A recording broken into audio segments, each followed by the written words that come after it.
Hey, everybody. This is Cohousing, the podcast, and I'm Charles Durrett, author and principal architect at the Cohousing Company. Thank you so much for joining us. In today's episode, we're discussing Village Hearth Cohousing in Durham, North Carolina, the first LGBTQ plus cohousing in the US and possibly in the world, although I have to imagine there's one somewhere in Europe. It was started by Margaret Roesch and her wife, Pat McAulay, in 2015, and they moved from the Midwest. Said she found co-housing to be the perfect combination because she was an extrovert and Pat was an introvert. Margaret can find the social interaction that she's looking for, and Pat can find all the isolation and solitude that she's looking for. They both spend considerable hours doing Village Hearth management tasks, and she enjoys the weekly community meals and happy hours. She takes advantage of the gym equipment, accessible sidewalks. Margaret's in a wheelchair, and monthly soirees, game nights, and seasonal fun events as they come up. Durham has numerous opportunities for volunteering, concerts, theater, and of course, women's college basketball. Go Duke. Yay. Welcome, Margaret. I'm so happy that you're here. Thank you, Chuck. It's good to see you. Yeah, likewise. Margaret, I have so many things I'm going to ask you because I have to say, Village Hearth was one of the funnest co-housing projects I ever worked on. And I can't put my finger on as to why, although I will say the group was very animated and I appreciated all of the emotion that they put into the project. But it was a super fun project for me to work on. Why don't you start, Margaret, please, by telling me how you guys started the project?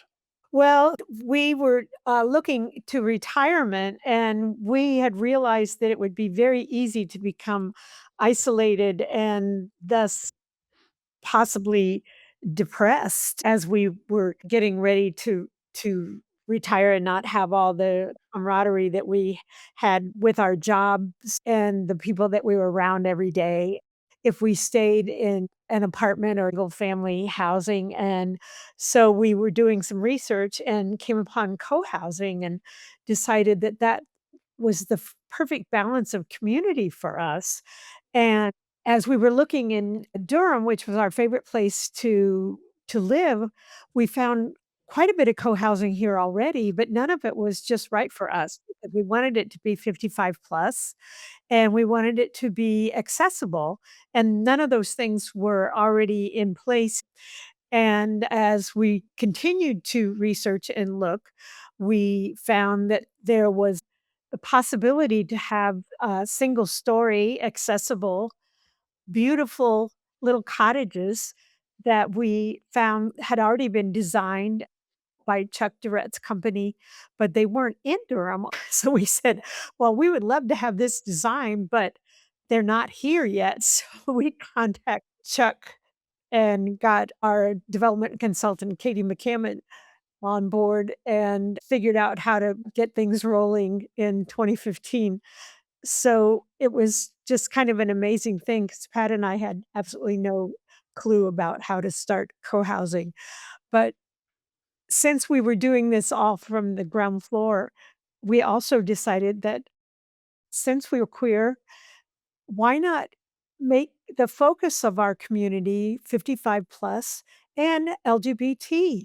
Because in those days, we had visited many co-housing communities, and many of the folks had said, "Oh, yeah, yeah, we might have, a single or a couple here that gay or lesbian, and yeah, they're really nice." And we thought, wouldn't it be nice if we were the norm in a community instead of just this single one down the hall? And so that's where we got started with this idea. And I can't wait to share it with people. Anybody in the future who says, hey, what do you think about LGBT? Because I can't tell you, in my career, at least 50 people have said that to me. You guys pulled it off, but at least 50 other people have been talking about it and haven't pulled it off. Not to mention, you had 3 hurricanes during construction, which made getting the project built more challenging too. I was the architect during the construction administration, and man, battered and then battered again and then battered again. Wow. So, and we moved in with the extra issue of COVID because we moved in May of 2020, and the COVID lockdown in Durham started in the middle of March of 2020. So we didn't even use our common house for the whole first year. We did everything outdoors, everybody wearing masks. And we moved here from 12 different states and Canada. And some people had come to most of the workshops, some people had come to no workshops. Here we were moving from all these other states, and only 2 households knew each other before we moved into these homes. It was really, really a challenge. They moved into a town that was shut down because, the museums were shut down, the movie theaters were shut down, the stores were on short hours. Everything was so different than it normally would have been. Restaurants were many of them were shut down or on short hours, and it was like it was just insane for anybody trying to move from everything that they knew to a new town that they couldn't explore. So we were the only community we had, and there we were behind masks. So it was really a difficult first year, but we did it. We were very creative and we made it through. And when you said they came from 12 states, that just completely makes sense to me. They were the cultural creatives in those places that said, hey, these guys are doing something down there from a sustainability point of view, from a lifestyle point of view, from a civil rights point of view, from a social justice point of view. They're doing it. And you guys did it. Yeah, it's pretty amazing. All those people pulled up stakes and just came. Anybody who moves in now, they just are over the moon to be here. And so that's what's really gratifying. And like I It seems said, like a they project like yours they would have usually are. national appeal. Yeah. But that's almost unfortunate because I'm The sure last let's there's 40 people in Durham who, if they knew what you had, they would want to live there.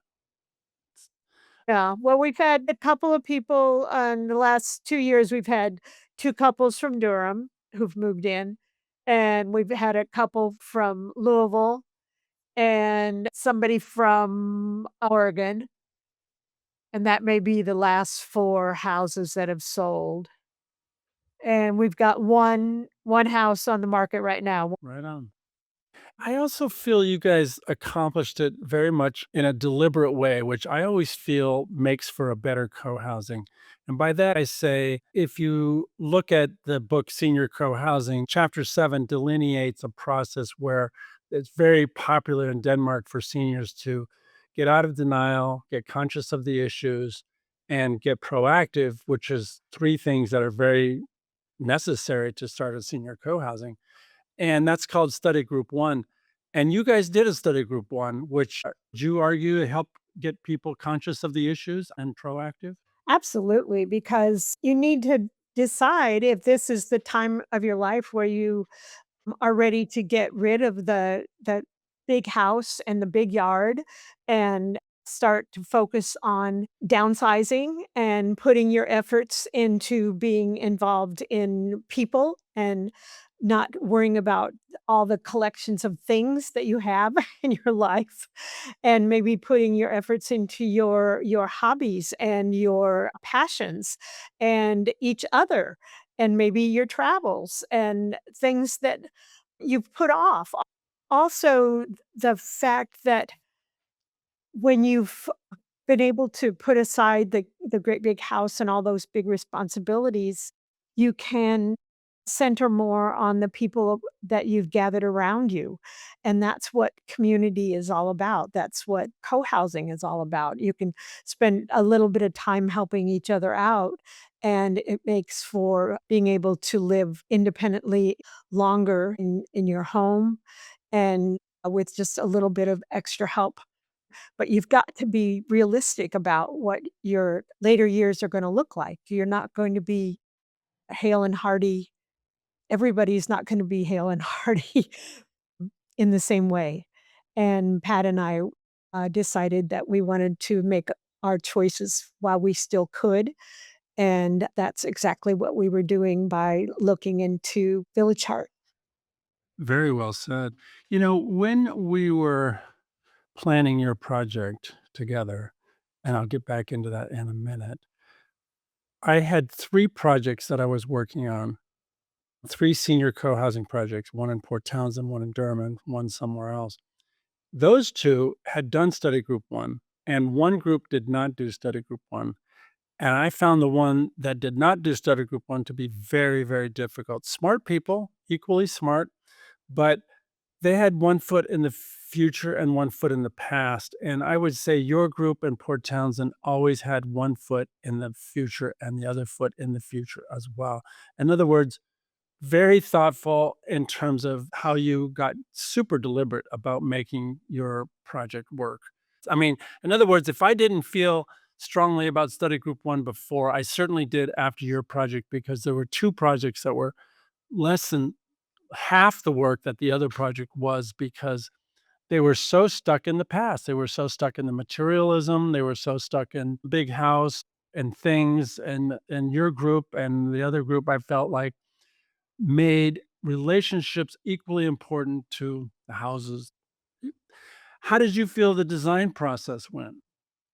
The design process was really amazing because we were able to look at the concept of where the houses were going to fit on our land. You had brought these little tiny houses, wooden houses, and a map, so everything A was, site plan. Yeah. proportional, a site plan, so that we could get an idea.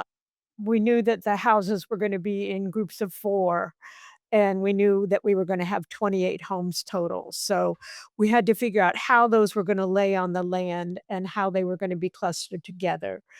And we spent quite a bit of time doing that without you telling us what it needed to look like. And, well, none of us had any kind of experience in that. But to look at how the land was and where the parking had to be, where the houses had to be, and for all of us to come to a conclusion together was an amazing process. We've lived here almost 6 years now, and I continue to be amazed as I, come in from the parking lot or get up in the morning and walk around, how smart this design is. It works so well. We run into each other casually, which is what co-housing is all about, that chance to say hello to your neighbor, and you can spend 2 seconds or you can spend 20 minutes with people. The idea is that our connections with each other is why we're here. Do you remember the exercise that we did figuring out how far the houses were going to be away from each other? Yeah, you took us out in a big field and lined us up in 2 lines facing each other, and then said, "I want each line to start stepping forward just 1 step at a time until the person that you're facing feels like the right amount of space." Or until one of you stop and then both of you stop? Yeah, until you don't wanna be any closer to each other. Right. And you guys are about 30 feet front doorknob to front doorknob, which is compared to all of the suburban houses around you, which are 120 feet. In other words, you have the possibility of on the front side to be have as much community as you want, and the backyard to have as much privacy as you want. Yes, absolutely. And I would also argue, a good design process means, among other things, that you will be a community when you move in. For all practical purposes, emotionally, you feel very connected. And I like that about the design process. The architecture's job is to maintain the sense of community long after the honeymoon has worn off, but you move in as a community. I'll never forget how a couple people articulated to me before we got started why they wanted to move into a predominantly LGBTQ plus community, being lesbian or gay in the South. Can you remember the motivation early on? Well, I know that just from Pat and my perspective, and we heard this from some other people also, is that we didn't wanna be in a situation where we would have to go back in the closet if we ended up in some sort of a facility or an institution, because it took a long time personally for me to come out of the closet, and I wanted to make sure that I was not in a position where I was ever gonna have to hide who I was, and we've heard stories where sometimes in hospitals or nursing homes where people's relationships were their same-sex partners or, spouses were not respected, that information was not to be given out, or they were ridiculed. If they had a roommate in a nursing home, perhaps the roommate was not thrilled about having a gay person in their room with them, or the staff member was not pleased if their beliefs were different. That's, I think, even more possible in deeply religious areas in the South. You might say, "Oh, that couldn't possibly happen," but it can, and it does. I personally had to be in a nursing home for about a month last year because of a complication with the surgery that I had, and I wouldn't say that I was neglected or treated poorly, but there were times when I felt that I shouldn't put on my rainbow shirt, or I shouldn't introduce my wife as my wife, or be a little quieter about our relationship. There's times when you have to decide whether you're going to be out, and that's a really frustrating, frightening, discouraging kind of feeling to have to come up with and have to be faced with, and so at Village Hearth, all relationships are honored and respected, and that's what we wanted to make sure happens here. The support that I got when I was in that nursing home was every single day, there was someone who came from Village Hearts and sat with me for at least part of it a day and kept me company and helped keep my spirits up because it was really, really tough to be in a rehab setting and not know who was gonna come in that door, 24/7 and take care of me and, talk to me, and it was a tough time, and thank heavens here we watch out for each other, we jump in when there's any kind of a need, and we've got all sorts of things in place to make sure that nobody has, a need that isn't taken care of. But we're not a nursing home, and we're not assisted living. That's very clear. We make sure everybody understands that. It's true, but, in senior co-housing, like the one that's just 5 miles down the street, they bring each other tea, they bring each other chicken soup, they bring each other the newspaper, they even read to each other when they're ill, etcetera. And where I live, there's been 10 people who've died in that co-housing. One woman died 3 weeks before her 100th birthday. But 8 of them died at home, and because they got the support they needed in the co-housing community as opposed to having to be in a hospice or a nursing care or similar. I'll never forget planning your project. A couple people said, "In the South, you actually run the risk of being abused when you're in a nursing care." And that begs the question why there are not more and more LGBTQ plus co-housing in the US. I don't know.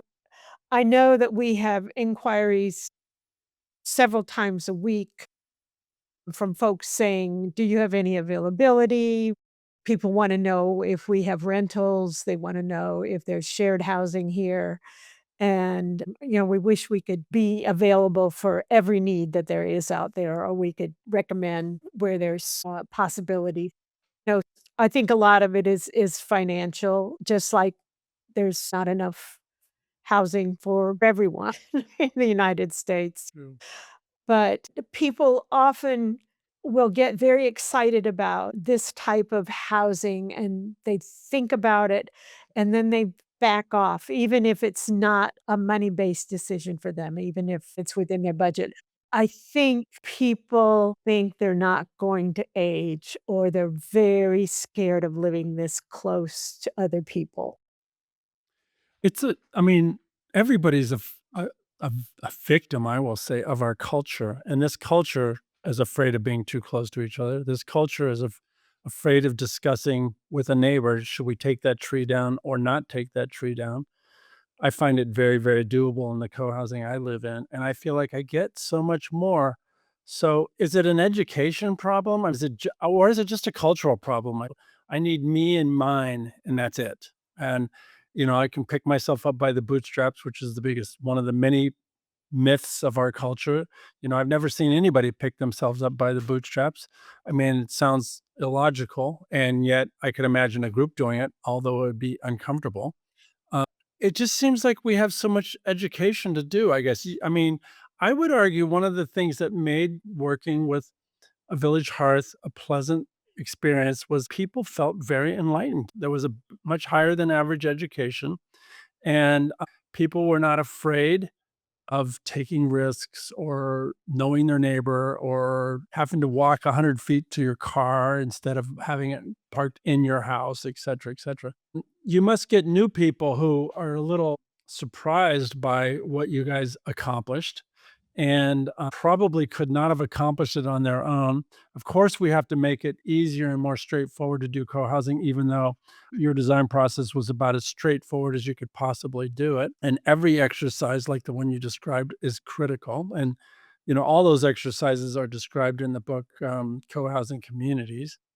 Also, Village Hearth is further described in the book. I recommend for people who want to know more about it, they should go there. But anyway, I keep blaming our culture, which is so focused on me, me, me, and missing the fact, the bottom line, Ayn Rand was probably correct. We only do things for ourselves. I live in co-housing for me, frankly. I like somebody else cooking dinner. I like somebody else cleaning the pool. I like somebody else mowing the grass, and I'll do my share, but it's stuff I like to do. Well, I have a classic example of that. When we first started making decisions here at Village Hearth, I just laughed because I thought everybody was gonna think the way I thought, and I thought I thought, all the decisions were gonna be going my way, and I found out pretty quickly that that wasn't true, but I also realized that this was a chance for growth, and I have enjoyed so much as I'm 70 now, that I have grown so much as a human being living in co-housing, and how else would I have been able to do this at this age, to become a better person? I've learned that certain things are so important to me, and then other things, I'll let somebody else make the decisions about that. It's been so wonderful to figure out what are my priorities and what are the things I'll let other people figure out if it's their thing. I've watched some people who struggle and find that every single thing they want it to be super high priority. And I thought, how can you possibly live your life like that? That takes way too much work. So, yeah, I've learned so much about myself, and it's been joyful, and I could have never done this if I didn't live in co-housing, so I love it. It's perfect for me. That's part of the growth. Letting go. I know when I first moved in 20 years ago to the community that I live in now, I went to basically every common meeting. We have about a 2-hour meeting once a month. And now I missed yesterday's, no big deal. I trust my neighbors over and over and over again. They make good decisions. I don't need to wring my hands anywhere near as much as I thought early on. Okay, well, that segues into the very next question I have here, which is how would you say co-housing has made you a better person? Which you've already mentioned growth. Do you have any other thoughts about that?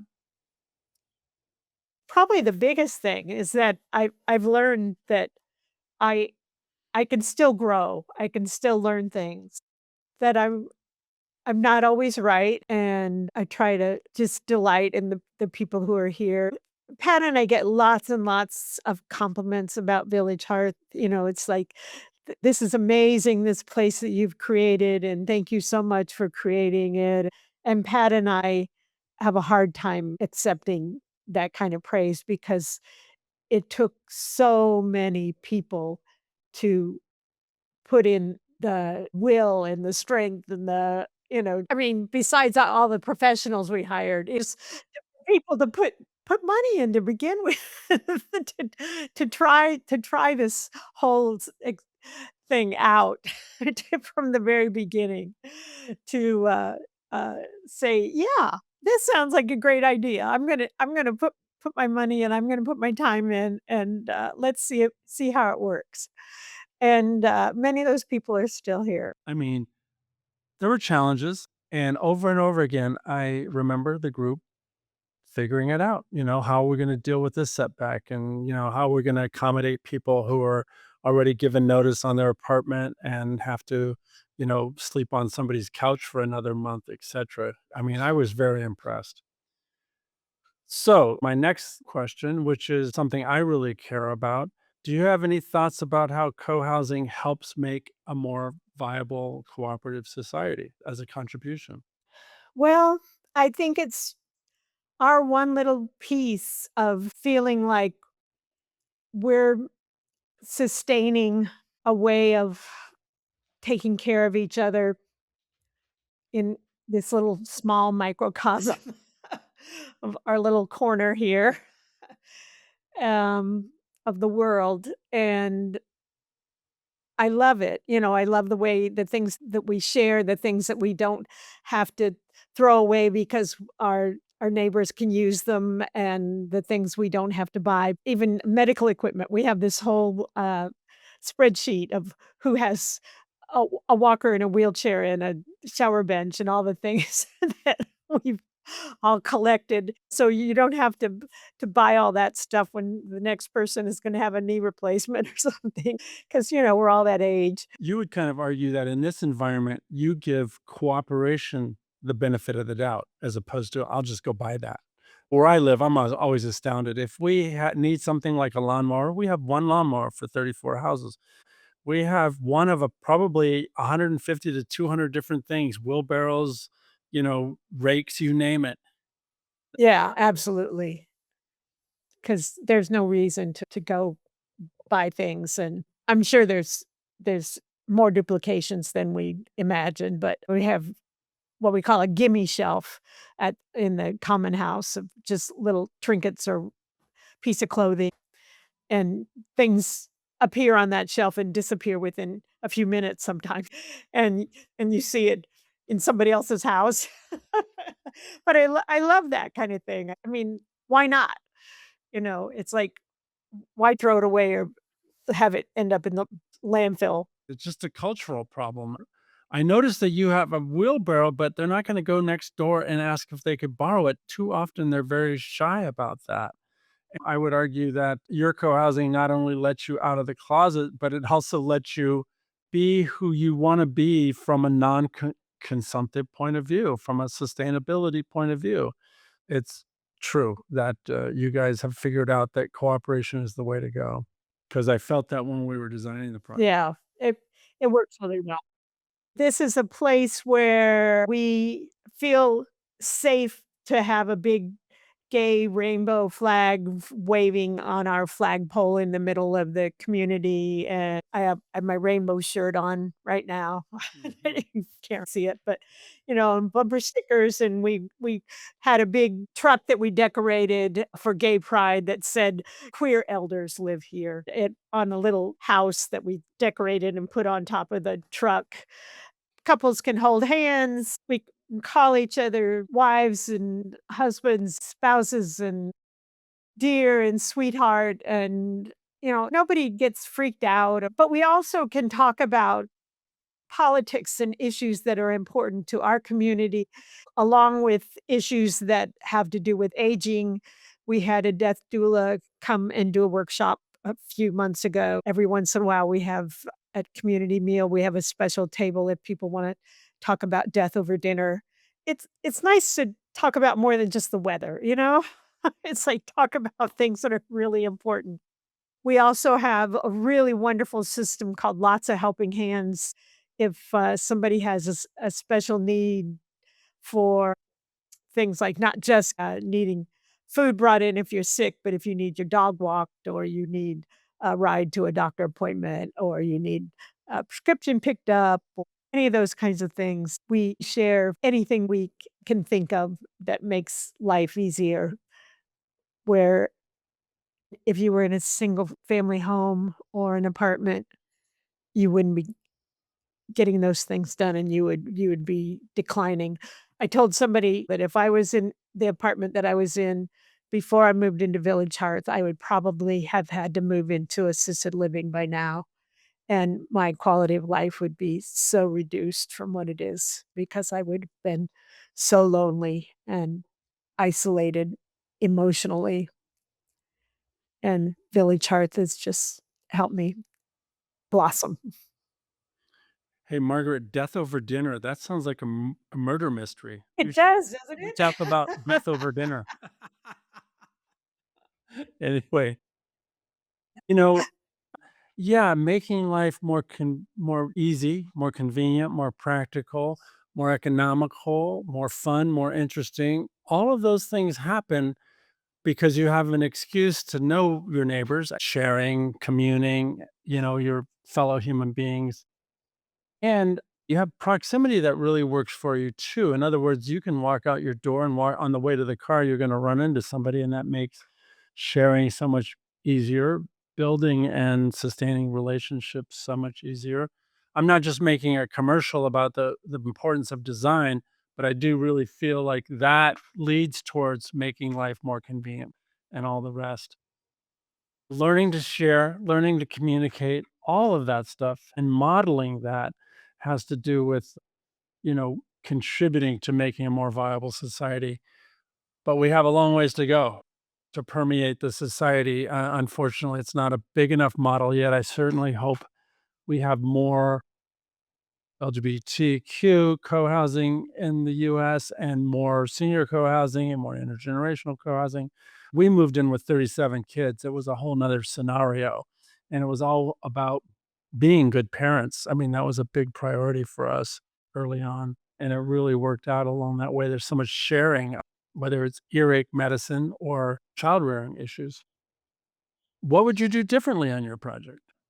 Oh, wow. I don't know. We had some really, really good things happen. We had a fabulous civil engineer who got us through the hoops we had to get through, and the Durham Planning Commission got us through talking to the neighbors who were not very happy about development going in next to them.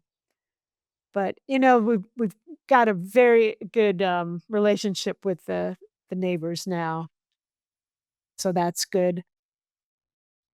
If we hadn't had all the issues with COVID and if you could have come and done the final walkthroughs and things, like with not being able to fly those last couple of months, that was tough. Yeah, that made it tough. I hated to think about it. We were pretty far along by then, but no, I did not like that. Thank you for mentioning that. I mean, the world would like us to stop flying. Let's just stop flying. I have many takeaways from watching your project develop. I really appreciate your civil engineer came to a meeting one night and he said, "Chuck, the city needs to know that this is really co-housing."